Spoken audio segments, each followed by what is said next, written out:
Em boa parte dos manuais de roteiro, o conceito de arco de um personagem é muito parecido. Simplificando aqui, nós encontramos aquele personagem numa situação de normalidade, um incidente excitante aparece mexendo naquele equilíbrio pré-estabelecido, provocando uma transformação na vida daquela pessoa que termina a história num lugar diferente de onde começou. Essa é, como eu disse, uma definição simplificada, claro, mas é através dessas tensões que a ficção anda. Sem elas, a história não acontece. Mas e na vida? É possível fazer um recorte tão simples para definir a trajetória de um ser humano? A vida, se você parar para pensar, é muito mais um somatório de fatos aleatórios de um dia após o outro, com altos e baixos, sim, mas que, na maioria das vezes, se mantém num meio termo. Para algumas pessoas, no entanto, essa realidade apenas não é suficiente. É o meu caso e imagino o da maioria de vocês que estão aqui assistindo a esse vídeo. Para mim, sem a boa ficção, seja ela do cinema ou da literatura, a vida não basta. E sabe quem mais é assim em diversos aspectos? Christopher Moltisanti. Christopher também recorre à ficção e, ao fazer isso, tentando escrever um roteiro de cinema meio que sem ter nenhuma noção de como se faz isso, ele se dá conta de que a sua vida parece ter poucos elementos do que o compõe um bom personagem ficcional. E The Sopranos nos dá exatamente essa sensação. Por mais que seja um universo fictício, a série, do jeito que é narrada, quase que como de forma contemplativa, como uma espécie de janela do público para dentro da vida daqueles personagens, por vezes tem mais semelhanças com a vida real do que com a ficção em si. Oi, eu sou Henrique Massaro e essa é mais uma análise de The Sopranos, hoje falando sobre o 8º episódio da primeira temporada, A Lenda de Tennessee Moltisanti, ou Um Homem Sem Arco.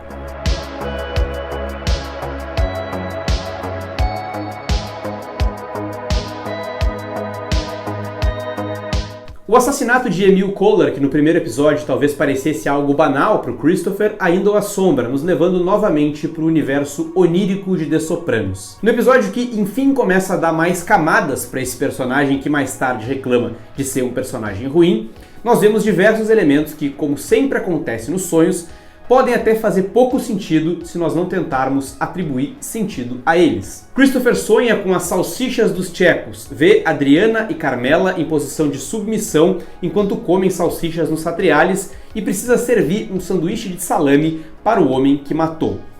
Parecem cenas aleatórias, mas que dizem muito sobre a noção de masculinidade daquele personagem e daquele universo como um todo. Acordado, no casamento do filho de Lawrence Baresi, Christopher tenta mostrar a sua importância dando uma caixa com um computador, diga-se de passagem roubado, nas mãos da noiva, enquanto os outros dão dinheiro dentro de um envelope, seguindo a tradição italiana. Quando todos se preocupam com o rumor de que o FBI está investigando os negócios, Christopher, diferentemente dos demais, se esforça para mostrar que sim, ele também está na mira da polícia, negando para si mesmo que ainda é um desconhecido, um outsider dentro daquela organização. Novamente, através da montagem, Sopranos nos revela contrastes entre aqueles homens. Tony e Carmela escondem dinheiro, armas e joias na sua bela casa, e Pussy queima documentos numa churrasqueira em seu quintal, enquanto ouvimos o som de um helicóptero sobrevoando o local. Enquanto isso, corta para um apartamento pequeno, escuro e vazio de Christopher, onde ele tenta começar a escrever um roteiro sem conseguir terminar uma frase sem cometer um erro ortográfico. Na televisão, todos assistem a reportagem que fala sobre os últimos acontecimentos do submundo da máfia de Nova Jersey, e o especialista convidado pelo programa cita o assassinato de Brendan Filoni como um motivo de desavença dentro da família de Mel, o que revolta o Christopher. O detalhe é que essa revolta não acontece por conta da repercussão do caso, nem mesmo pelo assassinato de Brendan, que era seu amigo, mas pelo fato desse cara ter sido citado como um associado e um soldado da família. O desespero de Christopher por ser alguém é tão grande que nesse momento ele sente inveja de um cara que já morreu, que foi assassinado. Por falar em construção de personagens, esse é também um episódio sobre a formação de estereótipos, mais especificamente dos italo-americanos. Em um jantar de família tipicamente italo-americano, com vinho e massa em fartura, o ex-marido de Melfi implica com ela por ela estar tratando de um mafioso e se diz incomodado pelo fato de um grupo de cerca de 5.000 pessoas ligadas à máfia formarem a imagem que a sociedade tem de um universo de 20 milhões de pessoas. Ele culpa não só homens como Tony Soprano, mas também filmes como O Poderoso Chefão e Os Bons Companheiros, dois grandes filmes e que, assim como os westerns, já são considerados um gênero clássico do cinema americano, como faz questão de lhe lembrar o seu filho Jason. Quem também sabe disso é Christopher, que ouviu da namorada de um primo que trabalha com Quentin Tarantino que filmes de gangsters sempre vendem. No programa de formatação de roteiro que ele comprou acreditando que teria o seu trabalho facilitado, Christopher tenta escrever um diálogo no qual o personagem Chip, provavelmente baseado nele próprio, diz para uma garota bonita que ele precisa ser leal ao seu capo, embora essas sejam palavras que resvalem num grande clichê e que nunca sairiam da boca do próprio Christopher. Corta pro telefone tocando e o seu capo, Tony, lhe mandando comparecer ao Badabing e levar canoles para os homens que lá estão reunidos. Sua obsessão por ser alguém e ser respeitado vão lhe levar a medidas drásticas, como atirar no pé do funcionário de uma padaria que lhe desrespeita em plena luz do dia. Diferentemente do que qualquer mafioso de baixo escalão da ficção ou da realidade faria, Christopher deixa a sua raiva fazer com que desrespeite Tony mais uma vez. Tony, diferentemente do que qualquer chefe faria, não briga com o sobrinho, pelo contrário, passa a mão na sua cabeça e o manda procurar por escutas no Badabing. No banheiro, Christopher conversa com George e novamente se mostra irritado pela repercussão que o nome de Brendan Filoni ganhou. Morrendo, Brendan conseguiu mais do que Christopher conseguiu matando alguém. A única coisa que ele ganhou com isso, aliás, foram pesadelos. Isso acontece, quanto mais você matar, melhor você vai se sentir, Pussy lhe diz. Mas Christopher fica tão obcecado pelos sonhos que desenterra o corpo de Emil Kohler e move para outro lugar. Apesar de mais voltado para Christopher, o episódio é, como um todo, um grande estudo de personagens e de gênero, mais especificamente, claro, sobre a máfia e sobre como os filmes de mafiosos supostamente moldaram o preconceito que os americanos têm com os descendentes de italianos. Essa é uma dor, como eu mencionei, manifestada nesse episódio por Richard, o ex-marido de Melfi, pai do seu filho Jason, e que também é um ítalo-americano. Mas é também uma mágoa que o próprio Tony expressa ao longo da série, assim como de alguns críticos de The Sopranos.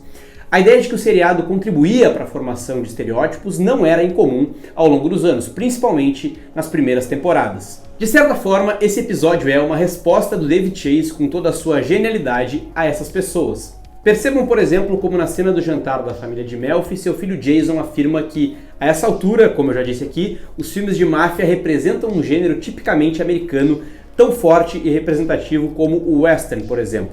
Na cena em que Christopher atira no pé do atendente da confeitaria que o desrespeitou, Sopranos não está fazendo só uma referência ao Spider vivido pelo mesmo Michael Imperioli em Os Bons Companheiros, mas estabelecendo uma ligação com o próprio western. Porque, lembre-se, quando o Tommy de Joe Pesci atira nos pés de Spider, mandando-o dançar, Martin Scorsese já estava referenciando o gênero. A dança, afinal de contas, é um símbolo dos filmes de cowboy, presente inclusive já no primeiro western a ser feito na história, O Grande Roubo ao Trem, de 1903, que por sinal também foi devidamente referenciado por Scorsese no final de Os Bons Companheiros. Os bons gêneros como o western e a máfia estão sempre sendo desconstruídos e reinventados, e David Chase faz isso o tempo todo com The Sopranos e seus personagens. Quer mais um exemplo? Observe como, em outra conversa de Richard e Melfi, ele diz para sua ex-mulher que seu paciente é o mal. A cena seguinte, por sua vez, é a mais bonita do episódio. Num dolly shot semelhante ao do quinto episódio, Tony volta ao centro da imagem. A câmera nos mostra o seu lado esquerdo, enquanto um trem barulhento passa ao fundo.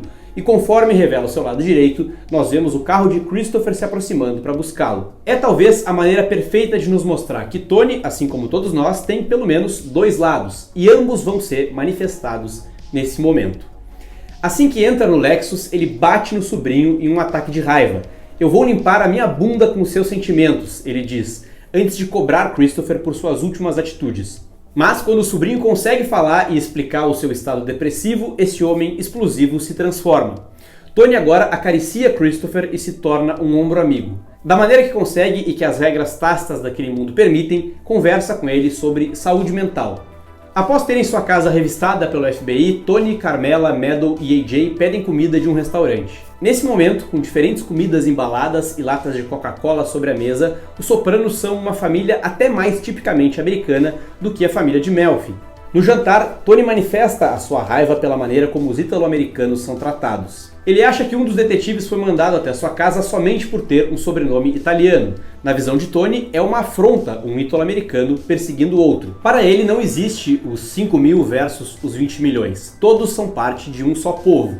Mas é claro que essa visão é também bastante enviesada. Ao citarem nomes de italianos com grandes feitos para a humanidade, como Michelangelo, Antonio Meucci, Giovanni Caboto e Madre Cabrini, o último a ser citado por Tony, com orgulho, é Francis Albert, a.k.a. Frank Sinatra, um dos italo-americanos mais famosos e que, como se sabe, mantinha fortes ligações com a máfia. Voltando a Christopher, especificamente para a conversa que ele tem com Tony no carro, repare como ele diz que a regularidade da vida é demais para ele. Uma frase que diz muito sobre o estado mental de uma pessoa e que é muito comum em quem acaba por buscar meios para fugir dessa condição. No caso de Christopher, vemos a sua ambição em subir dentro da organização, seus sonhos de se tornar um roteirista, mas também, claro, o abuso de substâncias que vai se tornar cada vez mais evidente. Nesse episódio, pelo menos um desses anseios vai ser suprido. Quando vê que seu nome foi citado em uma matéria junto com os de outros criminosos, Chris vibra tanto que pega todos os exemplares disponíveis. Esse fato lhe tira do seu estado letárgico e da estabilidade que lhe parecia tão monótona e sem objetivo. Esse fato, afinal de contas, finalmente dá a esse personagem a sensação de ter um arco. Era isso que eu tinha para dizer. Esse foi mais um vídeo análise sobre um dos episódios da primeira temporada de The Sopranos, o 8º episódio. A gente está chegando no fim da temporada, tem sido muito legal fazer essa jornada toda com vocês. Sigam acompanhando por aqui, não se esqueçam que o próximo vídeo é um vídeo extra com detalhes de algumas cenas e curiosidades que não cabem nessa análise aqui. Eu convido todos mais uma vez a se inscreverem no canal, deixar um like, que ajuda muito, muito, muito a promover esse conteúdo dentro do YouTube. Vamos fazer essa bolha de The Sopranos ser cada vez mais rompida. Eu tenho certeza que mais gente quer conteúdos sobre esse seriado e eu tô aqui para tentar suprir um pouco dessa necessidade. Tá bem? Até o próximo vídeo e tchau!